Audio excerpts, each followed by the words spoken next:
સ્વાગત છે મિત્રો તમારું અમારા યુટ્યુબ ચેનલ ડેવલપમેન્ટ બાય જય પર. અને આજે આપણે જોવાના છીએ કે કેમ સુરતની આંગણવાડી બહેનો રસ્તા પર ઉતરીને આટલો મોટો હંગામો મચાવે છે, કેમ આટલી બધી સંખ્યામાં આંગણવાડી બહેનો અહીંયા ભેગા થાય છે અને સરકાર જોડે શું માંગી રહ્યા છે. તો બધી માહિતી જોવા માટે અમારા સાથે જોડાયા રહો. અને જો તમે અમારા યુટ્યુબ ચેનલ ઉપર નવા છો તો અમારા યુટ્યુબ ચેનલ ડેવલપમેન્ટ બાય જઈને સબસ્ક્રાઇબ કરી લો અને બેલ આઇકન દબાવી દો, જેથી આગળ આવનારી આંગણવાડીની કોઈ પણ માહિતી કે સરકારી યોજનાઓની નોટિફિકેશન તમારા સુધી વહેલા તકે પહોંચાડી શકાય. તો શરૂ કર્યો મિત્રો આજનો આ વિડીયો અને જોઈએ કેમ સુરતની આંગણવાડી બહેનો રસ્તા પર ઉતરી આવી છે.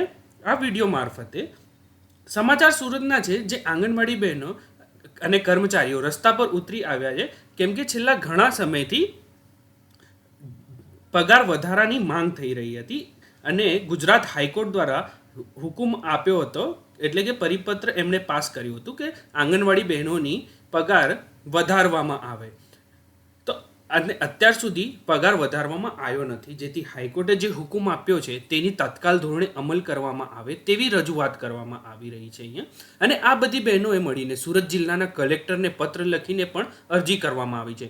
આંગણવાડી કર્મચારી અને તેડાગરની મહિલાઓ પગારમાં વધારો કરવાની માંગ પણ કરવામાં આવી છે. આંગણવાડી મહિલાઓએ રસ્તા પર નારો લગાવ્યો છે કે તેમ હલ્લા બોલ કર્યો છે કે બોલ મારી બહેનો હલ્લા બોલ અને પગાર વધારાની માંગ કરી છે, એવા નારાઓ લગાવે છે. રસ્તા પર ઉતરીને અહીંયા નારો લગાવવામાં આવે છે અને જોર જોરથી બોલવામાં આવે છે કે પગાર વધારો. ગુજરાત હાઈકોર્ટ દ્વારા જે પગાર વધારાની વાત થઈ અને તાત્કાલિક ધોરણે અમલ કરવામાં આવે તેની માંગ કરવામાં આવી છે. આંગણવાડીની આ બધી મહિલાઓ છેલ્લા 2-3 દિવસથી કલેક્ટર કચેરીમાં જઈને અરજીઓ લખી રહ્યા છે. તમે વિડીયોમાં જે બહેનને જોઈ રહ્યા છો તેમનું નામ સીમાબેન છે. આ બેન ગુજરાત આંગણવાડી સંગઠનના પ્રવક્તા તરીકે પોતાની ફરજ બજાવે છે. તેમને કહેવું છે કે આ મારી માંગણી છે કે હાઈકોર્ટનો જે ચુકાદો આવ્યો છે જેમાં વર્ગ 3 અને 4 ને મહિલાઓને સામેલ કરવામાં આવે અને તાત્કાલિક ધોરણે પગાર વધારો કરવામાં આવે.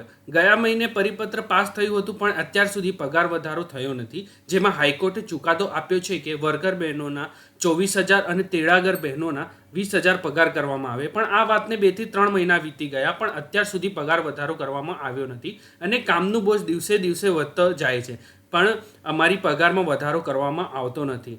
એક તો અમારું કામ વધારવામાં આવે છે, તેની સાથે પગાર ધોરણ બહુ ઓછું છે. અત્યારે માત્ર 10,000 કાર્યકરને અને તેડાગર બહેનોને 5,000 પગાર ચૂકવવામાં આવે છે. આટલી મોંઘવારીમાં કંઈ પોસાતું નથી. આમાં કેટલીક મહિલાઓ ભાડાના મકાનમાં રહે છે, કેટલીક મહિલાઓ અહીંયા વિધવા છે કે કોઈકના 2-3 બાળકો છે. તો આટલા બધા મોંઘવારીમાં કોઈ કશું પોસાતું નથી. તો સરકારશ્રીને નમ્ર વિનંતી છે કે હાઈકોર્ટે જે પગાર વધારો અને ચુકાદો આપ્યો છે તેને તાત્કાલિક ધોરણે અમલ કરવામાં આવે તેવી બહેનોએ વર્ગ 3 અને 4માં સામેલ કરવામાં આવે તેવી આ બહેનોની નમ્ર વિનંતી છે. તો તમે બધા જોઈ શકો છો એટલી બધી બહેનોએ અહીંયા રોડ પર ઉતરી આવી છે અને બધાની એક જ માંગ છે કે અમારી તાત્કાલિક ધોરણે પગારમાં વધારો કરવામાં આવે એવી નમ્ર વિનંતી સાથે લોકો અહીંયા ઉપસ્થિત થયા છે. તો મિત્રો તમને શું લાગે છે કે આ બધી બહેનોનું તાત્કાલિક ધોરણે પગાર વધારવામાં આવે કે ના આવે, અને તમને તમારા મતે શું લાગે છે કે બહેનોને જે કરી રહ્યા છે એ સાચું કરી રહ્યા છે? તમે અમને કમેન્ટ કરીને જણાવજો. ગુજરાત સરકાર જોડે નમ્ર વિનંતી છે કે આ બધી બહેનોને જે આંગણવાડી તેડાગર અને કારીગરમાં કામ કરી રહ્યા છે એની તાત્કાલિક ધોરણે પગાર વધારવામાં આવે, જેથી બહેનોએ પોતાનું ગુજરાન સારી રીતે ચલાવી શકે અને એ બધી બહેનોના વર્ગ 3 અને 4માં સામેલ પણ કરવામાં આવે, એ પણ વહેલા તકે.